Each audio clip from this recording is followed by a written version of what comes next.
My name is Elias Thorne, and for the past 3 months, this lighthouse has been my entire world. It stands on a jagged, treeless rock off the coast of Maine, a lonely sentinel against a sea that always seems to whisper secrets. The air here carries a perpetual chill, even though it's autumn, and the fog is a living thing, a thick, damp shroud that swallows the horizon and muffles the world.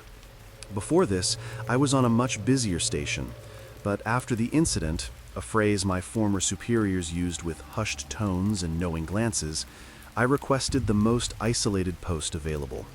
They were quick to oblige. The previous keeper, a man named Silas Blackwood, vanished without a trace.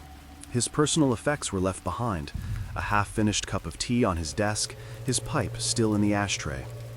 The Coast Guard called it a rogue wave, perhaps, or a slip and fall, but there was a look in their eyes, a hesitation in their voices, that suggested they didn't quite believe it themselves. I didn't question it.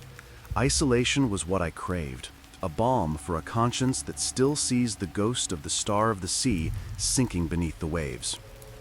This lighthouse itself is a relic, turn-of-the-century ironwork, cold and unforgiving. The spiral staircase, a dizzying ascent of worn metal steps, winds its way up to the lamp room, a dizzying climb that I make countless times a day. Up there, the great lamp throws its beam out into the endless gray, a comforting rhythm, a promise of safety to any vessel lost in the murk. Or so I tell myself. It started subtly, a barely perceptible sound, a faint, rhythmic scratching. Not constant, but intermittent, always coinciding with the sweep of the lamp's beam.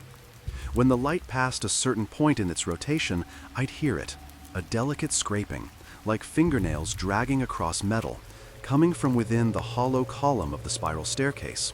I dismissed it at first, the old iron settling perhaps, the wind playing tricks, whistling through unseen cracks. This place is old, and old things creak and groan. But it persisted, and then it became more distinct, less like a random creak and more like a deliberate, repetitive action. Scratch, scratch, scratch. It was too regular, too precise, too closely tied to the light's rotation. I'd stop on the staircase, hand pressed against the cold iron, straining to hear. The sound would cease when the beam moved on, only to resume its unsettling rhythm when the light returned. My lamp, my responsibility, seemed to be orchestrating this phantom scratching. One blustery afternoon, while conducting my routine inspection of the living quarters, I stumbled upon a hidden compartment behind a loose floorboard in the former peeper's bedroom. Inside, nestled amongst a pile of dust and cobwebs, was a small, leather-bound journal. The pages were water-damaged, the ink bled in places, but legible enough. It was Silas Blackwood's log. His final entries were unsettling. October 14th. The stillness grows heavy. No gulls, no ships, just the fog and the relentless hum of the lamp. I feel watched, not by eyes in the dark, but by the light itself. October 17th. The scratching has begun, from the stairwell. It syncs with the beam, a pulse. It demands something. I hear it now in my sleep. October 20th. It's hungry. The light. It needs more. It consumed the last keeper, didn't it? That's why I'm here, to feed it. But what does it crave? October 22nd. The beam. It lingers longer on certain sections of the staircase now. The scratching intensifies there. A focused hunger. I feel it drawing me closer. My name is Silas Blackwood. Let this be a warning. Do not let the light consume you. Do not. The last entry ended abruptly, a smear of ink running off the page as if he'd been interrupted or dragged away. My blood ran cold. The scratching, the light's hunger. It wasn't just the ramblings of a man driven mad by solitude. It was a terrifying prophecy. My initial thought was that Silas had simply gone insane, his mind unraveling in this desolate place. But the journal, combined with the inexplicable sounds, began to chip away at my own composure. I found myself listening intently, my ears constantly pricked for that scraping sound. I started marking the parts of the staircase where the scratching was most pronounced, places where the light seemed to linger, its beam stretching like a hungry hand. I began to feel a profound sense of isolation. The radio was my only link to the mainland, and even that seemed to crackle with static more often than not, the voices of the Coast Guard sounding distant, unreal. The fog was a constant companion, pressing against the windows, a gray wall separating me from everything familiar. Each evening, as the sun dipped below the endless horizon and the great lamp began its ceaseless rotation, a knot of dread would tighten in my stomach. The scratching grew louder, more insistent. It was no longer a faint whisper, but a definite metallic scrape, clawing its way up the iron. I started to hallucinate, seeing shadows writhe in the periphery of my vision, hearing whispers carried on the wind that weren't there. Sleep became a torment, filled with vivid dreams of the Star of the Sea being pulled under by unseen forces, the screams of the crew echoing in the black water, and a blinding light, not the benevolent beam of a lighthouse, but something consuming, devouring. I tried to rationalize it. Rodents, perhaps, trapped within the iron structure? But the scratching was too purposeful, too rhythmic, too synchronized. I even considered that the old machinery of the lighthouse, gears grinding, chains pulling, might be the source. But I'd spent my life with lighthouses. I knew their sounds. This was something else entirely. One night, the scratching stopped. The silence was more terrifying than the sound itself. I stood in the lamp room, the powerful beam sweeping through the inky blackness, my heart pounding in my chest. Then, a new sound began. A low, guttural rumbling, vibrating through the very foundation of the lighthouse. It emanated from the base of the tower, a deep, unsettling growl that resonated in my bones. It felt like the lighthouse itself was stirring, awakening from a long slumber. I rushed down the winding stairs, my hand sliding along the cold iron railing. The rumbling intensified with each step, the metal groaning under some unseen pressure. When I reached the bottom, I saw it. The massive cast iron door leading to the very foundation of the tower, usually sealed tight, was ajar. A faint, greenish light pulsed from within. My breath hitched in my throat. I knew, with a horrifying certainty, that this was where Silas Blackwood had gone.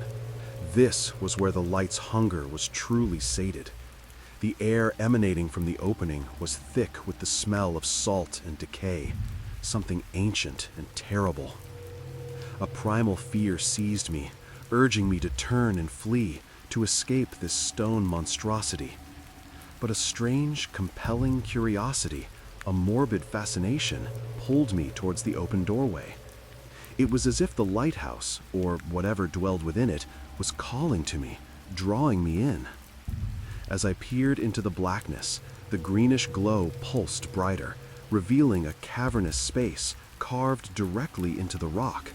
And there, at the very center, suspended in the air by an unseen force, was a shimmering, pulsating orb of pure light.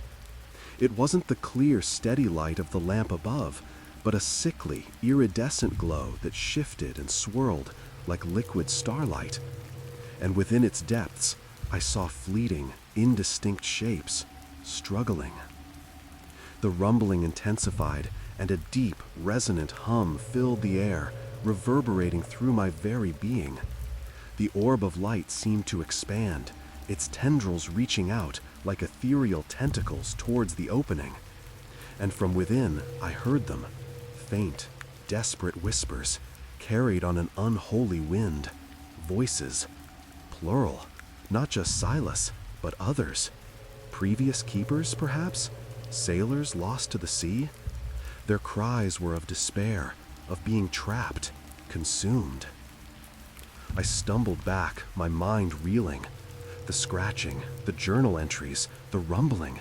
It all clicked into place with a horrifying clarity. The lighthouse wasn't just a structure. It was a living, breathing entity, a monstrous parasitic organism feeding on something. And it was hungry. It was always hungry. The light in the lamp room above flickered, then dimmed, then pulsed with the same sickening green glow as the orb beneath. The beam sweeping across the fog was no longer a comforting beacon, but a hungry eye, searching, seeking its next meal. I heard a low groan from behind me, and I spun around. The massive iron door, the one I had just peered through, was slowly, deliberately swinging shut. My heart leapt into my throat. It wasn't being pushed by a draft. It was moving with an agonizing slowness, sealing me in. The rumbling grew to a deafening roar, shaking the very foundations of the lighthouse. Panic seized me. I threw my weight against the closing door, but it was like trying to stop a mountain. Inch by agonizing inch, the gap narrowed. The air grew cold, thick with the scent of brine and something indescribably ancient. I could feel it then, a strange pull, a subtle draining sensation, as if the very essence of my being was being siphoned away. The light, the lighthouse, was claiming me. It had claimed Silas, and now it was coming for me. The last thing I saw before the darkness consumed the narrow sliver of light was the beam from the lamp room, sweeping past the windows above, a hungry, searching eye in the eternal fog.